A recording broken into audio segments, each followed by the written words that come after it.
Namaskar. Hello and welcome to PGurus Primetime. I'm your host Sree Iyer. This is perhaps one of those very consequential uh, primetime podcasts, webcasts, webinars, whatever you want to call it, because for the past 48 to 72 hours, a lot of realignments are taking place. Is India part of Quad? Is Quad being reactivated? Is Quad being deactivated? Is there a new alignment in place? All sorts of things are happening. If you remember the last 4 weeks, you've had so many quads now that the word quad is losing its original meaning, which used to be India, Japan, Australia, and the United States. Now you have multiple variations of this, and in almost every one of them, India is not finding a place. Is this a cause for concern? Should India be concerned? Should India be also trying to make its own quad groupings? And if so, what happens in terms of the overall objectives? What is going to happen in terms of trying to contain the Chinese aggression that is threatening on so many different countries? To learn all about this, let's join Sridhar Chityala ji. Sridhar ji, namaskar and welcome to PGurus channel, sir. Namaskar, good evening to everybody. Happy to be back here. My apologies that I missed the earlier session, and I'm glad to be here to talk about these important issues that you are setting the context for. So, Sridhar ji, today we came to know, in fact, if you have seen the thumbnail viewers, you would have seen that there is a new grouping that is getting formed: United States, United Kingdom, and Australia.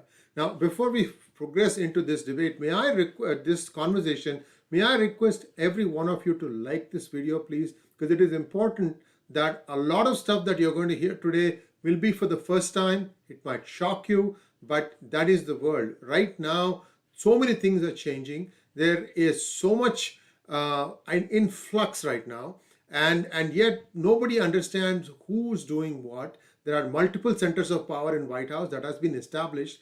Everything is a mess. That's the only way to put it. At the same time, some new groupings are forming. So what exactly is going on? Let us start with the most recent development, which is the US, UK, Australia grouping. Sridhar ji, does this mean that the original Quad is dead? No, it just doesn't mean that the original Quad is dead. It just simply means that there is such a political dichotomy between President Trump and President Biden by way of policies. And what you're trying to see is in every aspect that there is a disruption and the ability to create a new, different format, which is different to what Trump envisaged and the countries in the region envisaged, recognizing that there's one common threat, that is China, especially when the quadrilateral was formed. The view of quadrilateral or Quad, as was established, primarily had security as the key theme and representing Indian Ocean, Pacific Ocean, South China Sea, and let's not forget the East China or Taiwan Strait. And the Taiwanese went and made a very significant statement. They are actually the avalanche. If Taiwan is broken, then all you have is an avalanche of cascade of the Chinese, influence or their aggression flowing through into countries, starting with Japan and then moving into Australia and other places. So how has Mr. Biden approached? Mr. Biden seems to be approaching with this new format and new combination. So you have one partnership that was formed, or he said, nation of allies. Who are the nation of allies? Japan, South Korea, and United States. He was trying to get that going. Or the first set of meetings with Mr. Kurt Campbell. Then he got the Quad activated, and it had one or two specific agendas when that meeting happened in March. That meeting was focused on COVID. It focused on the pet topic of Mr. Biden, climate accord, and then, of course, the security issues. There's been a series of events, series of exercises that occurred. Then you found Britain and France came in. There was a partnership between Britain and and India, Britain and Japan, then France and India, and Germany and Japan, all with an intent to have focus around South China Sea and Indo-Pacific. We announced in Daily Global that EU is now contemplating its own Indo-Pacific strategy post Afghanistan exit by United States and a policy statement made by Mr. Biden that we will not have boots on the ground and we'll only deal with security issues as is warranted, but not like Afghanistan. But he left the forces intact in northern Iraq and Syria. Only from the mainland Baghdad area he has agreed with the Iraqi prime minister to withdraw the forces. Now, we come to today's most important point, which is he's formed a new partnership, or I call it as the Anglo-Saxon partnership, which is the UK, United States, and Australia, where they would share the nuclear capabilities with an intent that Australia is able to fend itself against an aggressive China. So if that is the case, then what happens to Quad? And France feels smitten because France just signed an agreement for sharing submarine and other types of capabilities with Australia. I said that's a we again covered this in Daily Global Insights, a very unique perspective that Australia and France are coming together, particularly around the security aspect in terms of the countries working together in sharing capabilities, especially around the security side. So France has made it very open and very clear in its displeasure. Macron said that this is very unfair that such a deal has been done without French being made aware and involvement. So, what is the rationale for all these different changes? Well, the Biden administration has a number of constituents. You have various groups which has funded the Democratic Party in terms of campaign finance and other kinds of things. And all those constituent groups make up the Biden administration. So there is pulls and pushes. Sorry. There's pulls and pushes, and you see the policy changes taking place as a result of that. So I call it as Biden 1 and Biden 2. Biden 1, you see in front of the microphone addressing the media. Then you have Biden 2, where you see the policy dichotomy being announced. September 24th, which is about a week away, we have the Quad meeting. And September 16th, we have Australia, US, UK partnership announced. Let's figure these out. Yes, indeed. And so, at least from the 20,000-foot level, it seems like this is something that should be kind of trying to pull in UK. Maybe they felt left out. I don't know. But we do know that UK and US are the two big financial hubs. If you set aside for a moment Dubai and Singapore, that this is where most of the money, financial markets are around. How much of this is to do with finance? What are your thoughts? I think it's very difficult. I think we are in the early days of this discovery of this various groups being formed. Okay, there are even rumors that there could be another group comprising of US, Singapore, and Vietnam emerging, because if you recall, Madam Harris was making a trip. She stationed herself in Singapore Then she eventually made her visit, coaxed Vietnam to be part. There is still a partnership pending with Philippines from an extension point of view. They are likely to, this is the US Philippines bilateral partnership, right? So what you're witnessing, in terms of the specifics, I'll answer the Quad question, which is where you started the discussion. What you're witnessing is a paralysis of foreign policy, driven by dichotomy of priorities driven by the various constituent groups which make up the administration. What we do know is what we see as Biden 1. What we don't know is who is Biden 2, who are making decisions. We don't know. Okay, let me give one specific example to make my point, which has nothing to do with the Quad. We'll get to the Quad and I'll give you the specific answer what the Quad is going to be reduced to, at least in my view. You find General Mark Milley saying Bagram base should not be vacated.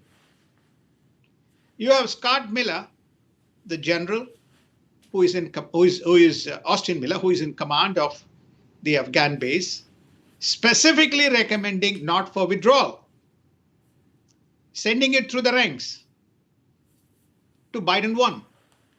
What is Biden 2's decision? Give away Bagram Air Base, exit under no exit. You're not going to stop, exit as per the date. So therefore, you're not listening to your own people, you're not listening to your own advice. So there is this invisible hand of Biden 2, which is influencing some of the decisions that is dramatically different from what is happening on ground. Let's take the case of Iran. Now you have Iran first said no to inspectors. Then suddenly you find the inspectors are back and the cameras are going to be reinstalled. You found my good friend, Mr. Bennett, Naftali Bennett, say under no circumstances you should be going to discussions with the table, with the Iranians for discussion. There is nothing to discuss because they are fairly well advanced. Then today, Mr. Naftali Bennett saying, if there is a plan B, then I'm willing to listen. Whereas Defense Minister, Mr. Gantz saying, I'm ready with a plan to make sure that Israel's interests are protected. So you have this dichotomy of actions. So it's very hard to predict which constituent group is driving the policy agenda, and then you see these inconsistent and non-coherent decisions coming out. What exactly is the strategic objective on the eve of September 24th to make this announcement unless you have each set of actions disrupting the agenda of the other? To me, Biden has only three objectives. Socialization of United States, number one. Under any circumstances to justify billions and billions and billions of dollars being spent on climate accord. And number three is if he cannot give vaccines for whatever reasons, he wants to make sure that somebody like India is stepping up and becomes the vaccine export donor for the rest of the countries. So you have a distracted agenda and you have nothing which is concrete around how you're going to protect the South Asian and South Pacific, South China Sea nations from an imminent Chinese attack. There's a cartoon that I saw today where General Milley riding a horse in Beijing and saying, Americans are coming, Americans are coming. So you have the chief of staff from the armed forces having had two conversations, which is going to be at least on paper. They say that there is a conversation which took place on October 30th and the second conversation on January 8th.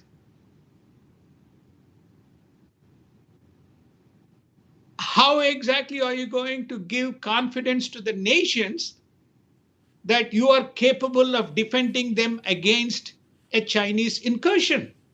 There's nothing other than some few ships going and making rounds past the Taiwanese Sea. Nothing has happened. Japan is conducting its own, for the first time, its own exercise within inland.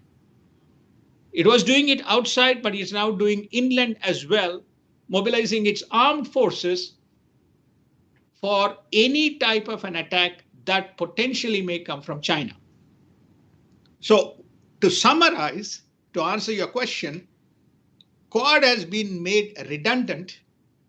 Meetings are not focused around strategic priorities of security, how to equip the nations to combat China, what is the defensive response strategy,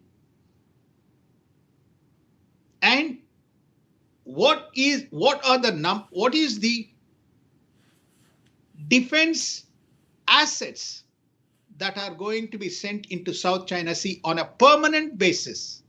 And how are you going to bring Germany, France, UK together now, and the EU nations, if the EU is keen, very similar to NATO, to have a cohesive offensive strategy against China? No. So if I give you the answer, what you're seeing is the progressive dilution of Quad without saying that Quad is redundant. So, thank you, Sridharji. So let's take a look at who is Quad. I'm sorry, not Quad, SQUAD, because this is the group that is the loudest among the progressives. There are some quiet progressives who create the mischief and then they step back and watch the squad make a lot of the amplification. For example, there was this party that took place, I think, last weekend, to which AOC, I don't want to expand it, you guys know who AOC is, goes to this party. Fine.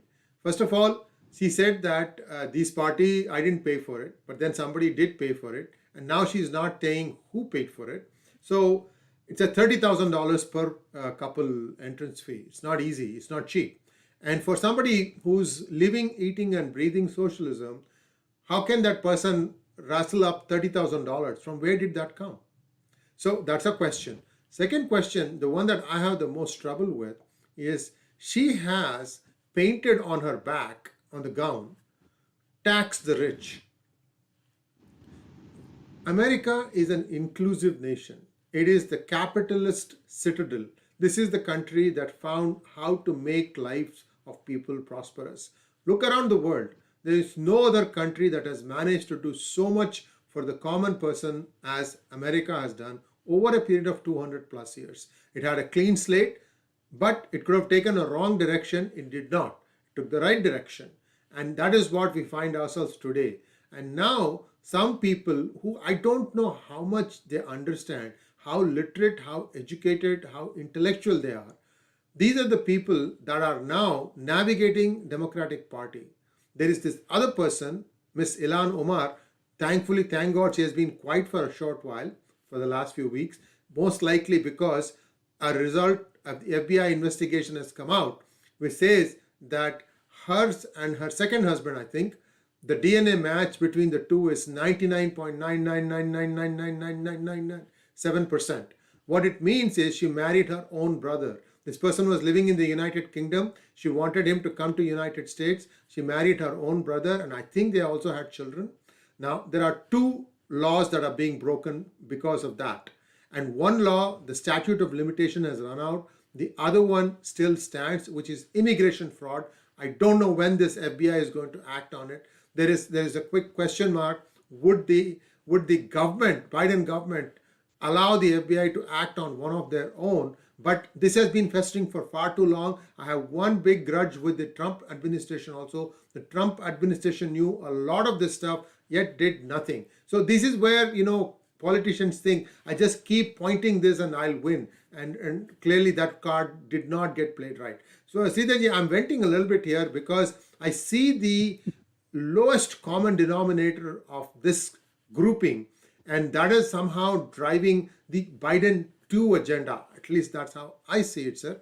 What is your thoughts? Where does Kamala Harris fit in this? Because there was much fanfare that was with which they were announced that she is going to be finding a solution for the border. If anything, it has become worse. We have a new rise in pandemic throughout the South and the West, and all that is being attributed to the influx of illegals who were not checked for COVID, and they were resettled in all parts of the country. We are the only YouTube channel that has been warning people that this is what is happening, that this needs to be acted upon. So, Sridharji, what is your thought on who leads the progressives, who sets the agenda, and all these noises that keep coming up, how much well thought out they are, how well orchestrated are these? We have to also remember, viewers, that there are 44 people of Pakistani American origin in the Biden administration.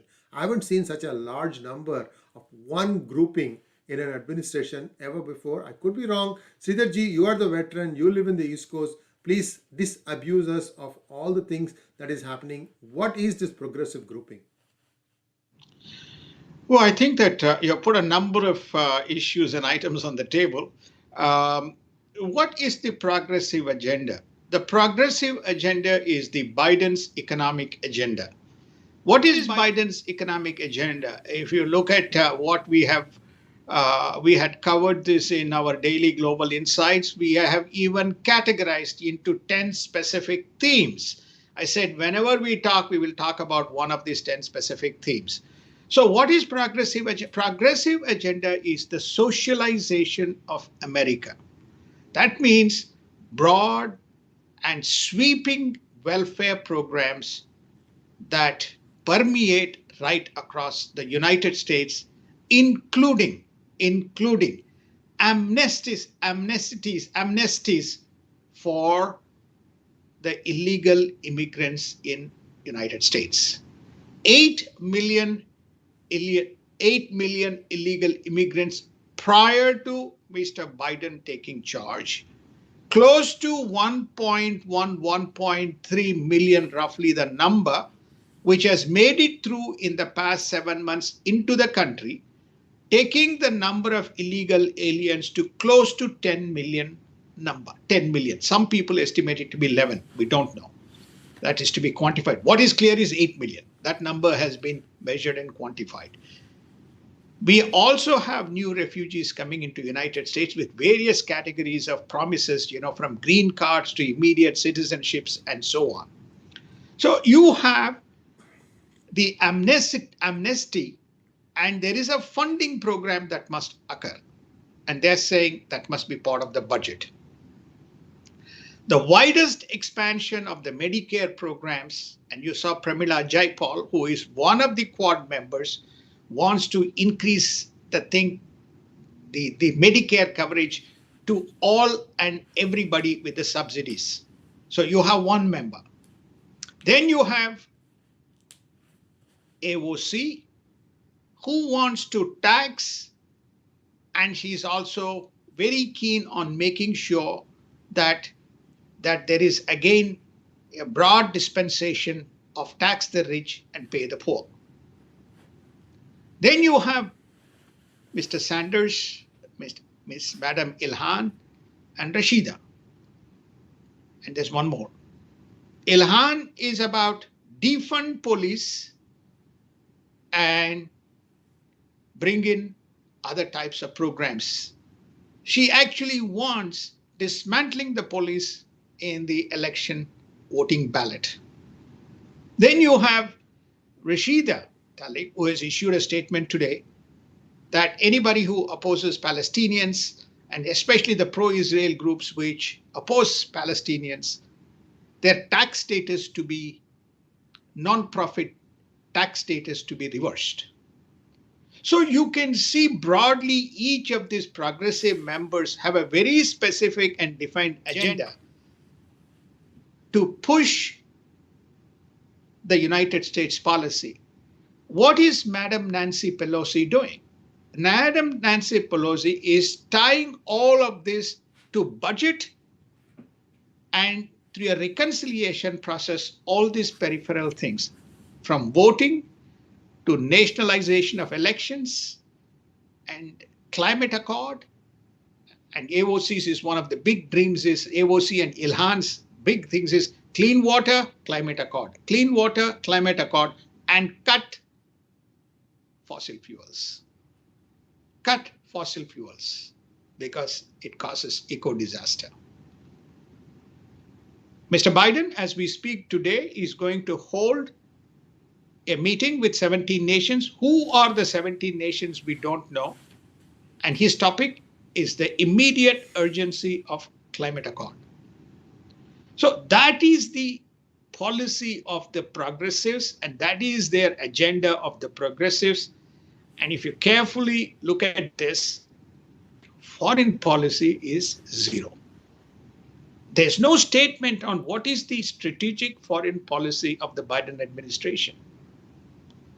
They say their focus is China, but their chief of staff, who is the highest ranking military officer reporting to the Department of Defense or Defense Secretary,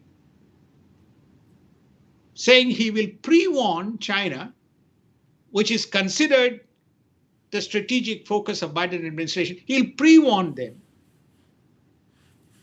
if there was going to be an attack. So it's a complete chaos, Sriji. So, few things that are happening, or probably in the next couple of days, is that General Milley is going to testify before probably the House or the Senate or both.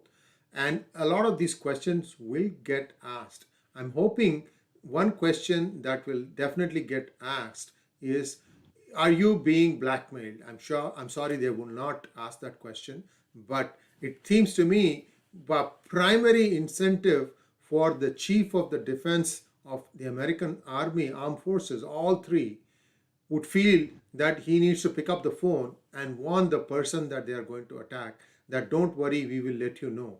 I mean, this is laughable. You don't do these kinds of things. I mean, at least as far as I know, what little I know about war strategies, you never tell when it's going to happen. And they're also making a big deal saying that Trump was off the handle and so on and so forth. These things are, trying to make a demon out of somebody. For example, a lot of money got wasted re-impeaching Trump. One time you did it, fine. Doing it the second time was way over the top. So these are all like personal agendas, personal scores being settled through the taxpayers' money. That's what I have. If Nancy Pelosi wanted to spend her considerable fortune in doing this in a court of law and sue Trump, I have no problem with that. What I have a problem with is to drag the entire country through this process. That's the problem I have. And now what we are seeing is how much are these congresswomen who are now getting elected left, right, and center qualified to understand what is the history of the United States? Do they even appreciate the hard work that our forefathers put in? Even you and me included, Sridharji, first generation immigrants, they jokingly say that the first generation immigrants have to jump twice as high to get half the recognition. That is everybody accepts that. So if you are an unknown entity, you have to prove yourself. So I'm not saying that that's unfair.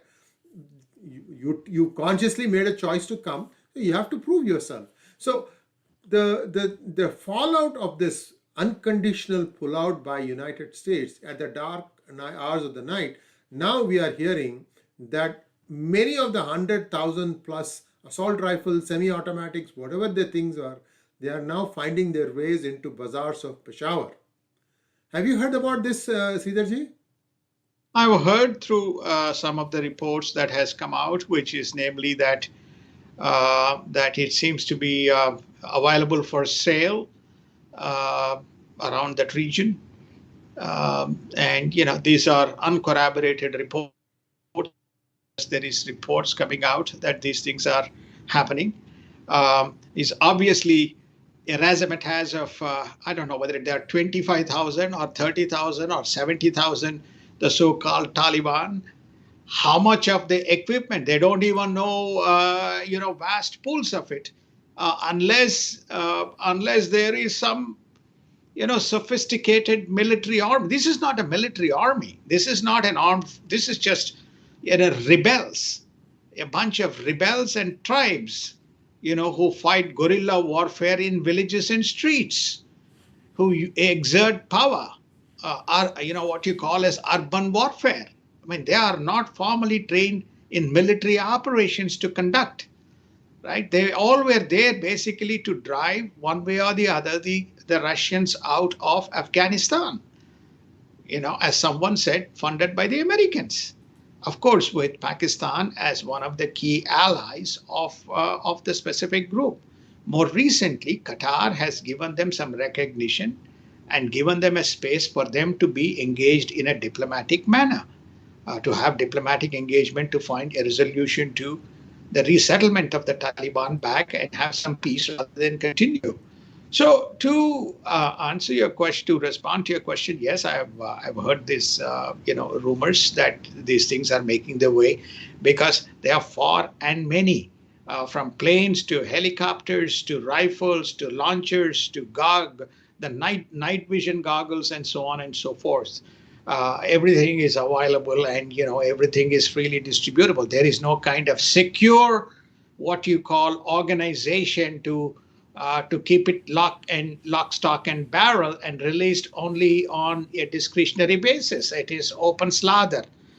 To conclude the previous question that you had alluded to, Mr. Milley is going to be summoned. Lindsey Graham was on the press, and he has made it very clear that he is a man who has an experience in not only combat but conducting trials of people with an intent to either court-martial or with an intent to deal with them in military courts. He's made it very clear that what he has heard is what he believes is in the book. The book is not released. The book is The Peril by Bob Woodward and Costa. He will be called. And same thing with Ted Cruz. He will be called and he will be asked. And if what they say is true, whether it is discretionary or non-discretionary, then he will face the consequences. The acting defense secretary has made it very clear that he did not authorize Milley to speak. Mike Pompeo, who was the Secretary of State at that point of time, says that he was not aware. So therefore, this has to be investigated. So this is going to come to the open. Whether he has exercised his discretion in his own manner, this is what the Democratic Party and the Biden administration is saying, that he is fully capable to exercise his discretion, but that is not within the protocols established within the definition and the construct of the government. He is not supposed to, without the appropriate authorization. Who is the person? It has to come from the commander-in-chief. He cannot usurp the responsibility of the commander-in-chief. So this will be asked, and if found, the appropriate set of actions will be taken. They have asked for transcript. Most of the Republican GOP members have asked for transcript, Republican members, while the Democrats are lost in this $3.5 trillion reconciliation bill. They don't seem to care anything about the security or people left behind in Afghanistan, as you are trying to point out. But they seem to be focused around this, major defining Biden administration and Biden government's economic policy decisions for his term. So that whole focus is there. While we are all shouting about this specific item, why we are shouting about it? First, we see this dereliction of duty. Number two is the strategic objective that Biden 1 has laid out seems to be contradicting with the way the process is flowing as far as Biden 2 is concerned. This is what we mean by Biden 1, Biden 2. Biden 1 says, my strategic priority is competitive tech issues coming from technology, as well as the security threats emerging from China. That is where I want to put my focus on. That's where I want to drive. I'm taking the troops out of Afghanistan so I can put my resources. But when you look at the reality, that doesn't seem to be the case.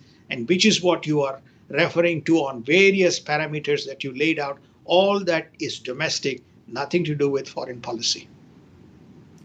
And the sad part is that some of these bills want to fund various countries in the name of funding infrastructure of America. And we will share with you every bit of the details as and when the data becomes available. We had done these things when the Trump packages, stimulus packages had come out. It was easy to figure out. Then the Biden administration came, and essentially the expense didn't change, but the wording under which the expense was claimed changed. So we have to make a one-on-one correspondence and say that, okay, this is what it used to be, this is how it is being spent now. So they just made it a little bit more interesting, and these are all needless exercises that waste people's time. But I'm just running on it. We have only so many hours in a day, and Sridharji and I are scrambling to give you the data. What really boggles my mind, Sridharji, is there are so many well-paid think tanks in the United States. They don't seem to be bothered about how much money is being printed now. So the objective of the think tanks and lobby groups is very specific and very focused. So United States is a free market, but United States is also pay per use. You want a specific agenda, you pay, then that'll be the focus of the agenda. Okay. So many of the think tanks and many of the lobby groups exist to serve the interest when they are paid to do the job. Okay. If you are a healthcare, then you have a healthcare agenda. If you have a foreign power, then you have a foreign power group which is doing a specific. All of the countries, barring India, and may I say, India doesn't believe in lobby groups. All of the countries have lobby groups which are proactively working to represent the interest of that country or to represent the interest of that institution. So we have institutional lobbies, we have international lobbies which function and which proactively engage, doesn't matter either side of the aisle, Republicans or Democrats, so that there is enough votes for that policy decision which favors that specific institution or nation to be achieved. So therefore, all these things exist. Let's not there is nobody who is thinking about broadly the nation state or, the welfare and so on.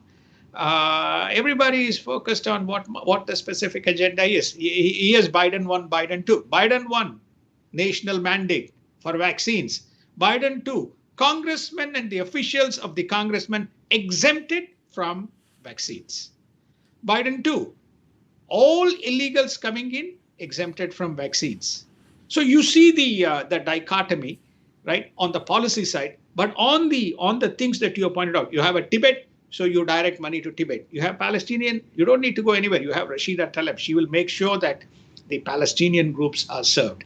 So therefore, you have each of these groups. I'm sure that there are, as you said, there's 40 people representing Pakistan within the administration. So there is a lobby group which is supporting their case. There probably is somebody supporting Iran, somebody supporting Iraq, somebody supporting Saudi Arabia. So there are various different groups. And the purpose of the think tanks is to produce papers, but the purpose of the think tanks is also to get sponsorship money to run a campaign on a policy, but also to achieve specific either economic or strategic objectives of those specific of the countries or institutions concerned with.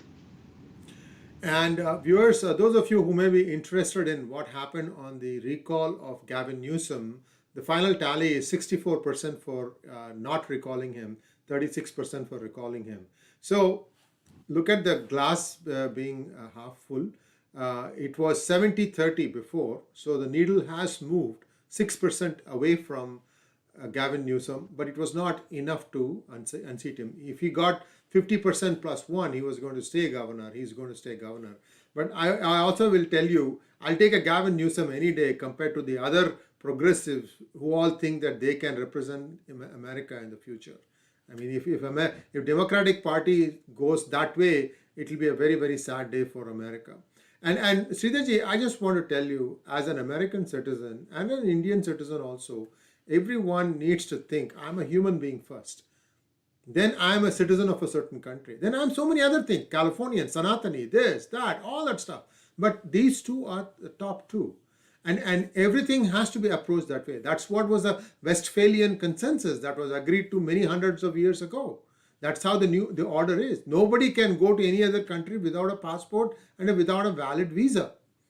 So these are all still in place, and yet we see all sorts of things going on. But my hope in bringing out this particular hangout is for viewers to try and understand what is going on.